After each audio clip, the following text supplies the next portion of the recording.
एक ज़ब्त-शुदा किताब, पंजाबी कहानी, अमृता प्रीतम।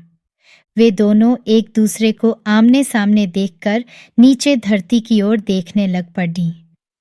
नीचे कुछ भी नहीं था, पर दोनों को पता था कि दोनों के बीच एक लाश है। सब लोग चले गए। सब लोग जा सकते थे, इसलिए चले गए। माँ दूसरे बेटे के पास रहने के लिए, दोनों बच्चे हॉस्टल में। अब सिर्फ मैं हूँ, अकेली। बच्चे छुट्टियों में आएंगे, कभी-कभी माँ भी आएगी। हाँ, कभी-कभी, पर मेरे पास कभी कोई नहीं आएगा। आज तू जिंदगी में पहली बार घर के अगले दरवाजे से आई है। यह दरवाजा तो तेरा था, कभी भी मेरा नहीं था इसलिए। पर जब तू पिछले दरवाजे से आती थी, मुझे पता चल जाता था। उस दिन एक मर्द अपने घर में ही चोर होता था। घर में नहीं, सिर्फ बागीचे वाली अपनी लाइब्रेरी में। वहां मैं उसकी एक किताब की तरह हुआ करती थी। पर औरत एक किताब नहीं होती। हाँ, होती है, पर ज़ब्त-शुदा। क्या मतलब? यही कि तू शादीशुदा थी, मैं नहीं। एक औरत जोर से हंस पड़ी। शायद उसका सारा रुदन हंसी की योनि में पड़ियच गया। वह उस दूसरी औरत को कहने लगी, इसलिए आज मैं विधवा हूं, तू नहीं। मेरा हक न पहले लफ्ज पर था, न दूजे पर। तूने मुझसे बस ये 2 लफ्ज नहीं छीने, बाकी सब कुछ छीन लिया। एक और भी है, तीसरा लफ्ज जो सिर्फ तेरे पास है, मेरे पास नहीं। कौन सा? और उसके बच्चे की माँ होने का। ते 3 लफ्ज, सिर्फ 3 लफ्ज, पर वह खुद इन 3 लफ्जों से बाहर था। इसीलिए खाली हाथ था। पर इन लफ्जों के सिवा उसके पास मोहब्बत के सारे लफ्ज थे। ही हाँ, पर जब ये 3 लफ्ज जोर से हंसते थे, जिंदगी के बाकी लफ्ज रो पड़ ढहते थे। तूने ये भी उससे मांगे थे? नहीं, क्योंकि मांगने पर मिल नहीं सकते थे। अगर मिल जाते तो आज मेरी तरह विधवा होती। अब भी हूं, पर सबकी नजर में कुंवारी। छाती में पड़ी हुई लाश किसी को नजर नहीं आती ये, पर मेरी छाती में उस वक्त भी उसकी लाश थी जब वह जीवित था। ये हाँ, समझती हूँ। मैं तब भी एक कब्र की तरह खामोश थी। शायद हम तीनों ही कब्रों के समान थे, एक दूसरे की लाश को अपनी अपनी मिट्टी में संभाल कर बैठी हुई कब्रें।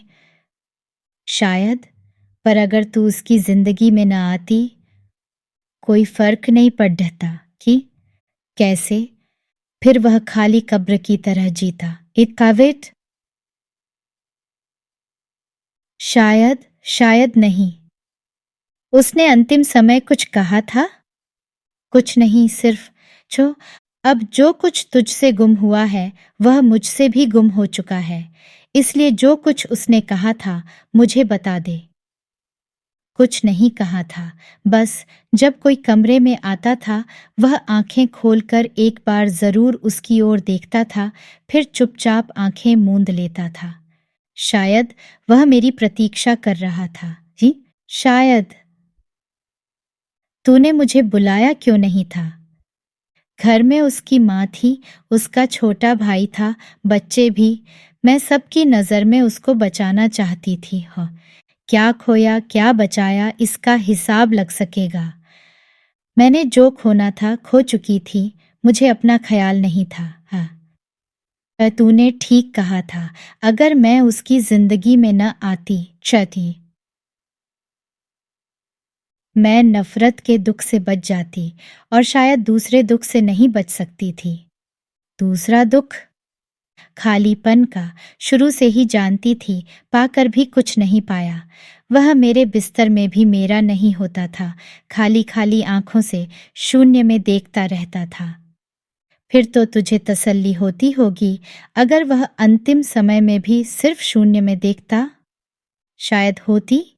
यह तसल्ली जरूर होती कि उसकी लाश पर सिर्फ मेरा हक है। पर अब यूं, अब लगता है तूने उसकी लाश भी मुझसे छीन ली है। सिर्फ लाश क्या, नहीं, उसे भी छीना था जब वह जिंदा था। वह अकेला कभी नहीं था, उसके अंदर तू भी शामिल थी, बच्चे भी। मैंने जब भी उसे पाया, तेरे और तेरे बच्चों समेत पाया।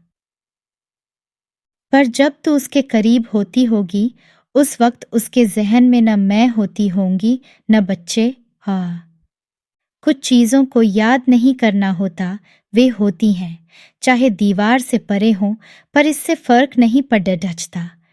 उसने तुझे यह बताया था। ये कहने वाली या पूछने वाली बात नहीं थी। जब वह कभी अकेला होता तो शायद पूछ लेती, जो, पर वहां लाइब्रेरी में वह सदैव तेरे पास अकेला होता था। वहां उसकी बीवी एक खुली किताब सी होती थी और बच्चे भी किताब की तस्वीरों की तरह ये थी। और तू? मैं एक खाली किताब थी जिस पर उसने जो इबारत लिखनी चाही, कुछ लिख ली। तन की इबारत भी। हाँ, तन की इबारत भी। पर वह बहुत देर बाद की बात है। कि बहुत देर बाद की? किससे बहुत देर बाद की है?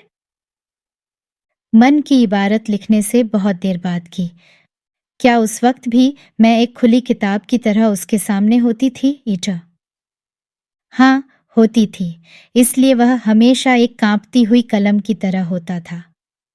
वह बच्चों को बहुत प्यार करता था। हाँ, इसलिए उसने अपना दूसरा बच्चा दुनिया से लौटा दिया था। दूसरा बच्चा? वह मेरी खाली किताब में एक फटी हुई तस्वीर जैसी बात है। दोनों गहरी चुप्पी में खो गईं। पहली खुली हुई किताब की भांति और दूसरी खाली किताब की तरह। फिर पहली ने एक ठंडी सांस भरते हुए कहा, पर आज तू मेरे पास क्यों आई है? क्यों? पता नहीं। मैं ही तो तेरे रास्ते की दीवार थी ही। वह दूसरी पहली के कंधे पर सिर रखकर रो पड़ी, कहने लगी, शायद इसलिए कि जब कोई बहुत अकेला होता है, उसे किसी दीवार से सिर लगाकर रोने की जरूरत होती है।